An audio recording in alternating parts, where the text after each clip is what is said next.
Hi, this is Seema and I'm back with a new lesson on nouns with different meanings when they are used in the singular and the plural form. Well, this is a very interesting lesson because a lot of nouns used in the singular and the plural form mean totally different things. So what are they? The first pair of nouns are the word heir and its plural form, which is heirs.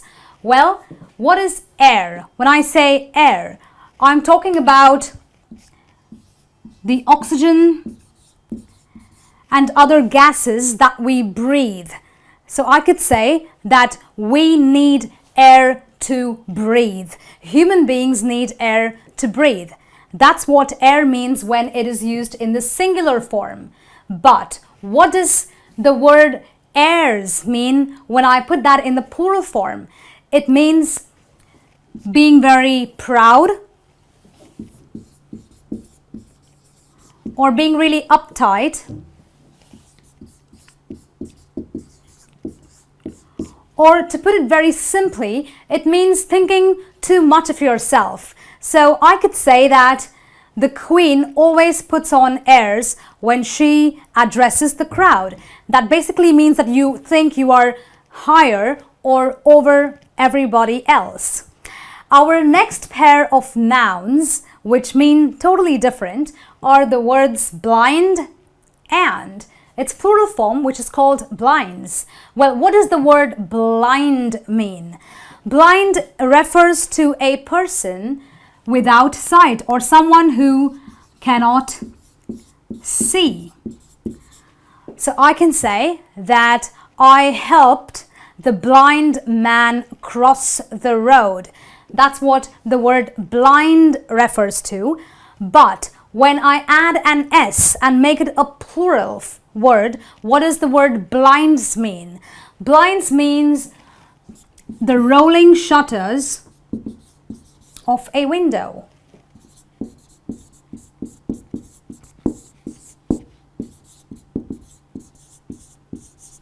We all have that at home, don't we?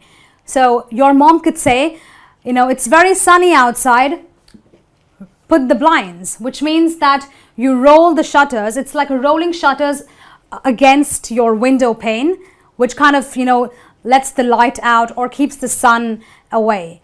So that's the difference between the word blind and blinds. Our next pair of nouns is the word character and its plural form, which is characters.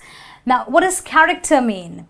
When I say I have a very good character or you need to develop a very good character, I'm talking about your traits, your personality, or can I say your personal qualities?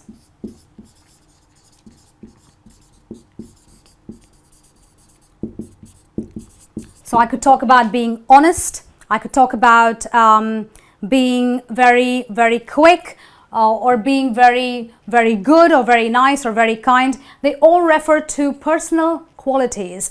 As opposed to that, when I add an S against the same word, making it a plural form, characters would mean alphabets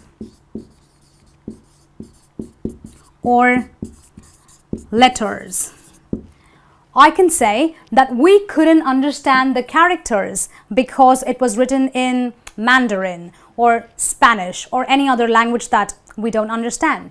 So that's the difference between characters and character. Our next pair of words is custom and the word customs. When I have a custom, which is in a singular form, I am referring to a social practice.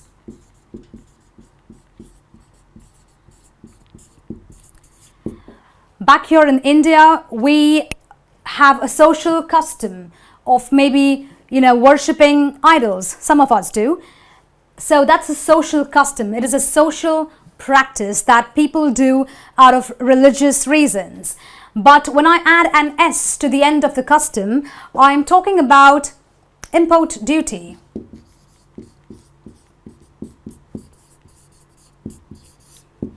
So I could say that my friend is a customs officer, which means that he is in charge of all the work at his place. That refers to everything related to import duty.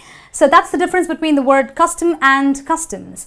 Moving on to our next pair of nouns is the word content as opposed to contents when I use that in the plural form. What is the meaning of the word content? Content means extremely happy, extremely satisfied. So I can say that I am very content because I came from a very good vacation, or I am very content because I have done very well in school today. So that's the state of being fully satisfied, fully happy.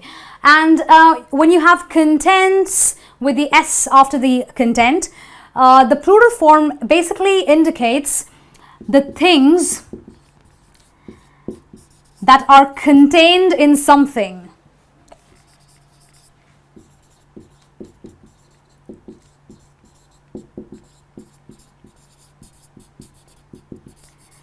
So suppose you have a box, okay, and you've got, a watch.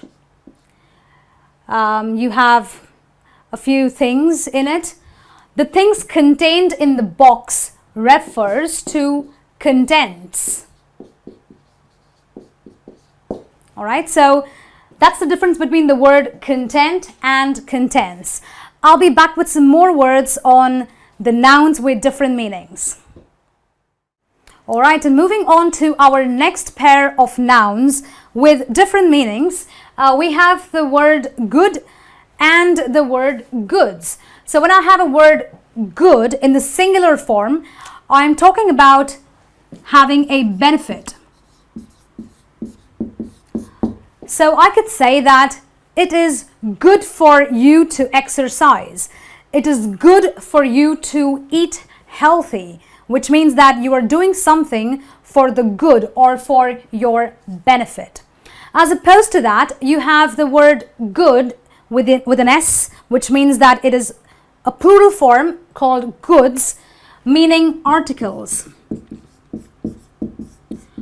or simply things that you purchase. So in most shops, it is always mentioned that the goods once sold cannot be exchanged, or goods that are sold can be exchanged only within 7 working days of buying them. So goods refers to articles, anything that you purchase. Now we have the word force and the word forces in the plural form.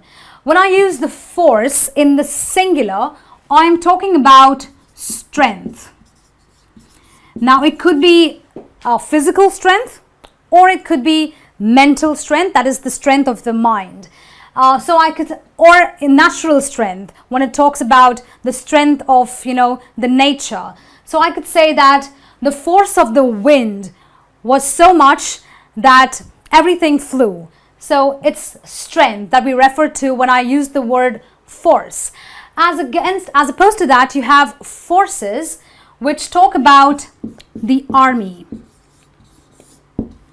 So I can say that our defense forces are very strong. So I'm referring to the army. It could be your national army, your defense army, or whatever you want to call it. And then you have the word spectacle in the singular against the word spectacles in the plural. What does spectacle mean? Spectacle means nothing but a sight.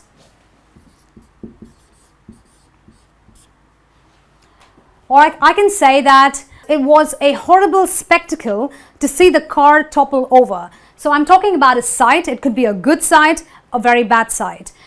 On the other hand, when I use the word spectacles in the plural form, I'm talking about glasses that we wear.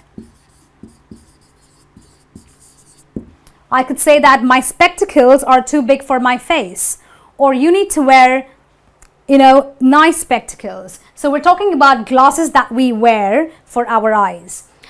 Now, our next expression is the word would against the word woods. Well, what does the word would in its singular form mean? Would refers to nothing as timber. So wood is nothing but a particular type of timber. This white board out here is made up of a particular form of timber. I could say that the bookshelf is made up of teak wood. It is a particular form of wood or timber. On the other hand, when I refer to the word woods, I'm talking about a small jungle.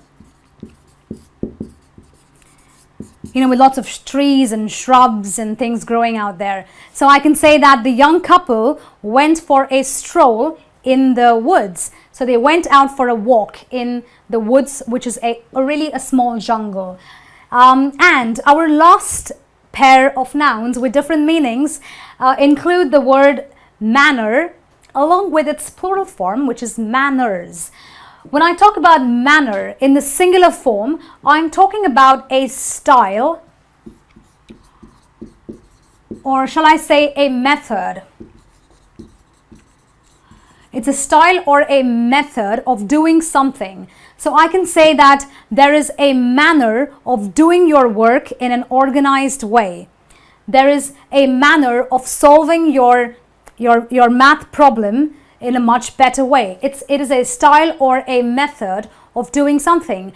But when I have the word manners in its plural form, I'm referring to social behavior or the social norm, as we call it. So I can say that it is very bad manners to speak with your food in your mouth. So that it refers to everything that talks about social behavior, social manners, or social etiquettes. So that's it from this lesson on nouns with different meanings. I hope you've understood and found it very interesting. Well, I'll be back with some more lessons. Until then, this is me saying goodbye.